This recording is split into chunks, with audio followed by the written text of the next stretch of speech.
এটা আসুন্তা three dragon. আমি এই ড্রাগনটা এবছরে প্রথম তুললাম গাছ থেকে। এখন আমি কেটে দেখব এটার কালারই বা কেমন, টেস্ট কেমন। এই হচ্ছে কালার আসুন্তা ড্রাগনের, সবুজ এবং লালচে রঙের মিশ্রণ। কেটে যাবে। হ্যাঁ, এই এই ছাগল কাটি। এই হচ্ছে আসুন্তা থ্রি ড্রাগন। ভেতরের কালারটা কিছুটা পার্পল হেজের মতোই।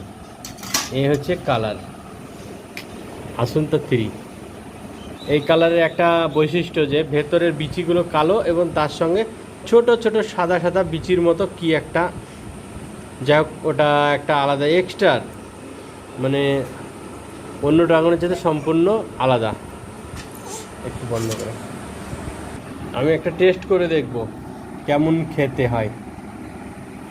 এই হচ্ছে এটা, আমি টেস্ট করি। এই যে সাদা সাদা কি বিচির মতো ওইটা, এটা আমি খেলাম। এটা কিছুটা পেয়ারার মতো টেস্ট, একটা খুব ভালো, একটা অন্য অনুভূতি।